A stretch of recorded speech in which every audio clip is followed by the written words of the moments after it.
ఇది రాయలసీమకే ఒక పండగ రోజు. జగన్మోహన్ రెడ్డి అనేవాడు 175 నేను ఇక్కడ కాదు, వాడెవడో చెప్తాడు. ఆళ్ళు లేదు చూలు లేదు, కొడుకు పేరు సోమలింగడు, నేను కుప్పం గడ్డనే బద్దలు కొడతానని చెప్పినాడు.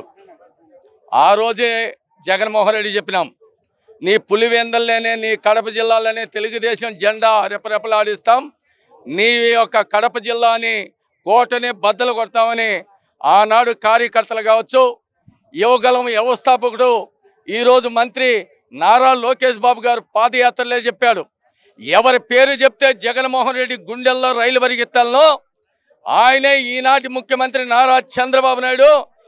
ఎవరితో పెట్టుకుంటున్నారు మీరు? ఎవరితో మాట్లాడుతున్నారు? ఒకవైపే చూడండి, రెండో వైపు చూడొద్దు. జగన్మోహన్ రెడ్డి, నువ్వు కడప కోటని బద్దలు కొడతాం, ఎమ్మెల్సీ ఎన్నికల్లోనే పులివేందుల కోటని బద్దలు కొట్టిన చరిత్ర తెలుగుదేశం పార్టీది, నారా చంద్రబాబు నాయుడుది. జగన్మోహన్ రెడ్డి గారు ఒక ఆర్థిక నేరగాడు, రాజకీయం అనుభవం లేని వ్యక్తి. ఈరోజు మహానాడు కడపలో కీర్తిశేషులు నందమూరి తారక రామారావు గారు 1982లో పార్టీ స్థాపించినప్పుడే ఇది తెలుగుదేశం పార్టీ, తెలుగువారు బతుకున్నంత వరకు శాశ్వతంగా ఉండే పార్టీ తెలుగుదేశం పార్టీ.